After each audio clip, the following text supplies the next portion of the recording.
మొన్నటి దినం 8వ తారీఖున తిరుమల తిరుపతి దేవస్థానానికి సంబంధించి వైకుంఠ ఏకాదశి సందర్భంగా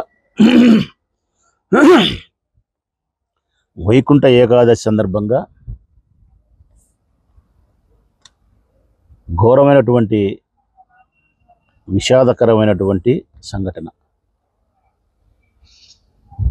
దేవదేవుణ్ణి ఏడుకొండల వాణ్ణి వైకుంఠ ద్వారం గుండా ప్రవేశించి దర్శించుకోవాలన్న భక్తిభావంతో ఎవరైతే టోకన్ల కోసం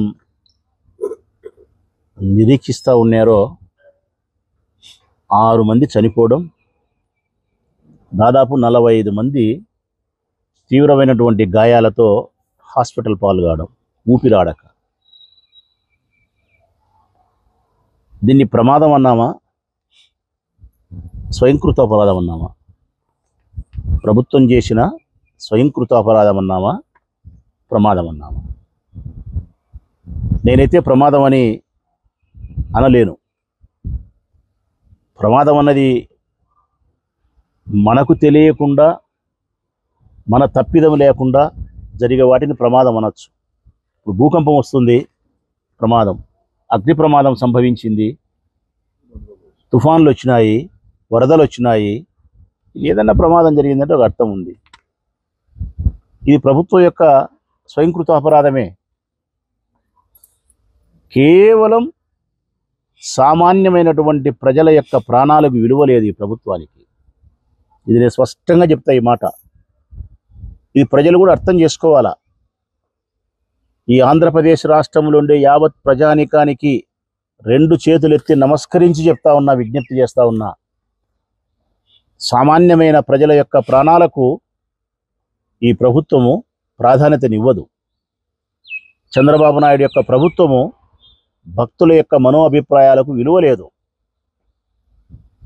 ఆ భక్తుల యొక్క మనోభిప్రాయాలకు విలువే ఉంటే లడ్డు ప్రసాదానికి సంబంధించి ఇంత నీచమైనటువంటి నింద వెయ్యడు.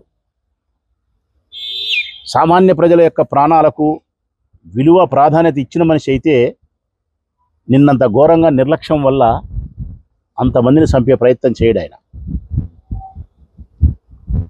మరి ఈ నిర్లక్ష్యానికి, ఈ తప్పిదానికి కారణం ఎవరు? ఎంత అన్యాయంగా TV5 మాట్లాడుతుంది, ఎంత అన్యాయంగా ఆంధ్రజ్యోతి పత్రిక రాస్తుంది. నిజంగా చాలా బాధ కలిగే అంశం ఏంటంటే కదా, భక్తుల యొక్క ఉత్సాహము, వారి ఆతృత, వారి ఆశ వల్లే వాళ్ళు మరణించినారంట. అంటే వైకుంఠ ద్వారం గుండా ఆ దేవదేవుని దర్శించుకోవాలనే ఆతృత, ఆశ వల్లనే వాళ్ళు మరణించారని ఆంధ్రజ్యోతి పత్రిక రాస్తే ఇంతకంటే నీచం ఏమన్నా ఉందా? మరణించింది అట్లా కాదు. టీటీడీ పాలక వర్గం ప్రధానమైనటువంటి దోషిగా నిలబడుతుంది. టీటీడీ చైర్మన్ ప్రధానమైనటువంటి దోషిగా నిలబడతాడు. టీటీడీ ఈఓ శ్యామలరావు గారు ప్రధానమైన దోషిగా నిలబడతాడు. టీటీడీ ఏఈఓ చౌదరి చంద్రబాబు నాయుడు గారికి నమ్మిన బంటు కుమారునికి, లోకేష్ బాబు గారికి, వారి సామాజిక వర్గం ఎక్కడో రాజస్థాన్లో ఉద్యోగం చేస్తా అంటే డిప్యూటేషన్ మీద తీసుకొచ్చి పెట్టుకున్నారు ఆయన చౌదరిని, ఏఈఓను, అసిస్టెంట్ ఎగ్జిక్యూటివ్ ఆఫీసర్ను. ప్రధానమైనటువంటి బాధ్యత ఈఓ భరించాలా, ఏఈఓ భరించాలా, పాలక మండలి భరించాలా, టీటీడీ చైర్మన్ భరించాలా? ఆ తర్వాత బాధ్యత వహించాల్సింది పోలీస్ శాఖ. ఈ తప్పిదానికి, ఈ మరణాలకు కారణం వీళ్ళే, ఈ ప్రభుత్వమే. నేనైతే ఇది ప్రమాదశాత్తు సంభవించినటువంటి మరణాలని కూడా అనలేను. ఈ ప్రభుత్వం చంపిన హత్యలు అంటా నేను. 6 మందిని ఈ ప్రభుత్వం హత్య చేసింది, 45 మందిని గాయపరిచింది, అస్వస్థకు గురి చేసింది. ఇంత తప్పిదం చేసి ఆ కుటుంబ సభ్యులకు, ఎవరైతే మరణించినారో వారి కుటుంబ సభ్యులకు తీవ్రమైనటువంటి బాధను, తీవ్రమైనటువంటి దుఃఖాన్ని కలిగించినారు. భర్తలకు భార్యలు, భార్యలకు భర్తలు, తల్లులకు పిల్లలు దూరమై, పిల్లలకు తల్లి దూరమై హలో లక్ష్మణ అని చెప్పి వాళ్ళు విపరీతంగా బాధపడుతున్నారు. దీనికి నైస్గా మీరు చేసేది ఏంటంటే 25 లక్షల రూపాయలు డబ్బులు ఇచ్చి 2 లక్షల రూపాయలు దెబ్బలు తగిన వాళ్ళకని చెప్పి డబ్బిచ్చి చేతులు కడుక్కుంటారా? ఇది నేను అడుగుతా ఉన్న సమాజాన్ని. ప్రతిసారి ఇది అలవాటైపోయింది చంద్రబాబు నాయుడు ప్రభుత్వానికి. గోదావరి పుష్కరాల్లో 29 మందిని చంపడం,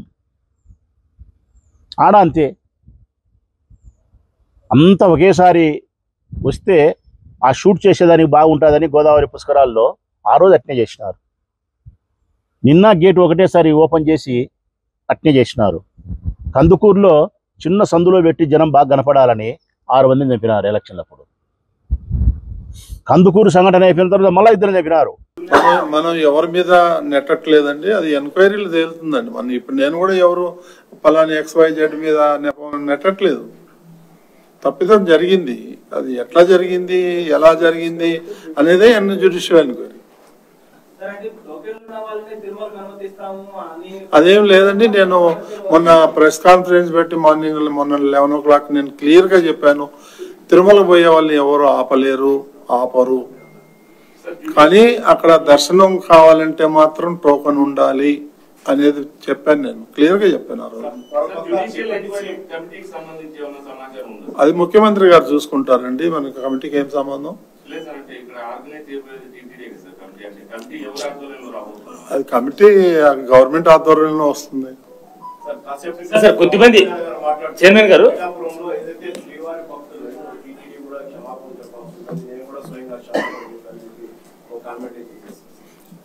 క్షమాపణ చెప్పడంలో తప్పులేదు. చెప్పినంత మాత్రాన చనిపోయిన వాళ్ళు బతికి రారు కదా. అది అవన్నీ ఎవరో ఏదో మాట్లాడారంటే వాటికన్నిటికి స్పందించాల్సిన అవసరం లేదు. కాకపోతే తప్పిదం జరిగింది, అది ఎలా జరిగింది, ఎట్లా జరిగింది అనేది ఎంక్వైరీ చేస్తారు. బాధ్యుల మీద కఠినమైన చర్యలు తీసుకుంటారు, అందులో ఏమాత్రం డౌట్ లేదు. సార్, కొద్దిమంది బోర్డు మెంబర్లు టీటీడీ ఈఓలు కానీ లేదంటే అధికారులు కానీ రాసిన లేఖలు పరిగణలోకి తమకు తీసుకోలేదు. వైకుంఠ ఏకాదశి లాంటి పర్వదినాల్లో చేపట్టే కార్యక్రమాలకి బోర్డుని కన్సల్ట్ చేయలేదు అని చెప్పేసి, ఇది వాస్తవమా? ఏకపక్ష నిర్ణయాలే కారణం అది? ఏకపక్ష నిర్ణయం ఏం కాదండి.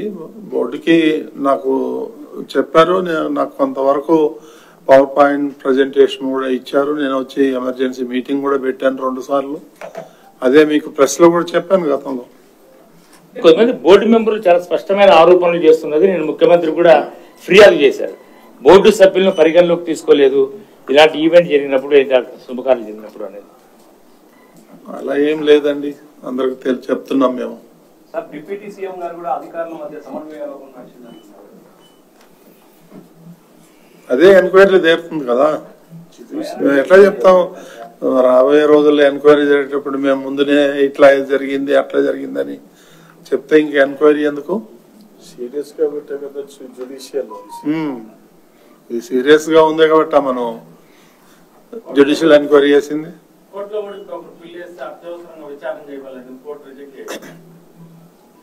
చూద్దామండి, దాన్ని చూద్దామండి.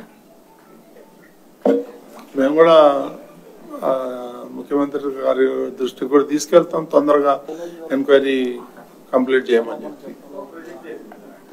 ఓకేనండి. అంటే డిప్యూటీ సీఎం క్షమాపణ చెప్పాలని చెప్పి చెప్పారు కదా, మరి క్షమాపణ చెప్తున్నారు భక్తులకి బోర్డు తరఫున లేదంటే అధికారుల తరఫున? ముఖ్యమంత్రి ఆదేశించిన ప్రకారం ఈరోజు ఎమర్జెన్సీ బోర్డు మీటింగ్ పెట్టడం జరిగింది.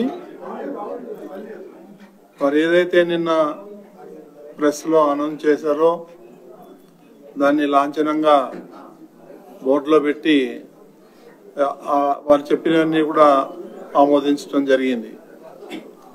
ఇది ఎలాబరేట్ గా చెప్పాలంటే 6 మంది చనిపోయారు.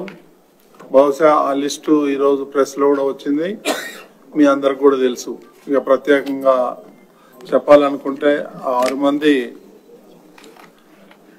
లావణ్య విశాఖపట్నం, శాంతి విశాఖపట్నం, వడ్డేటి నాయుడు బాబు నర్సీపట్నం, రజనీ విశాఖపట్నం, నిర్మల కోయంబత్తూర్, మల్లిక సేలం. సో వీళ్ళందరికీ కూడా చనిపోయారు. వాళ్ళకి ఒక్కొక్కరికి 25 లక్షల రూపాయలు ఎస్గ్రేషియో ప్రకటించారు ముఖ్యమంత్రి గారు. అది ఈరోజు బోర్డులో పెట్టి నిర్ణయం తీసుకోవటం జరిగింది. అదేవిధంగా తీవ్రంగా 2 గాయపడ్డారు, తిమ్మక్క, ఈశ్వరమ్మ. వాళ్ళిద్దరికి కూడా 5 లక్షల రూపాయలు లెక్కన ఇవ్వమని ఆదేశాలు వచ్చాయి. అది బోర్డులో పెట్టి నిర్ణయం తీసుకోవటం జరిగింది. ఇక మిగిలిన 31 మంది ఎవరైతే ఉన్నారో వాళ్ళకి 2 లక్షల రూపాయల లెక్కన ఇవ్వాలని నిర్ణయం తీసుకున్నారు.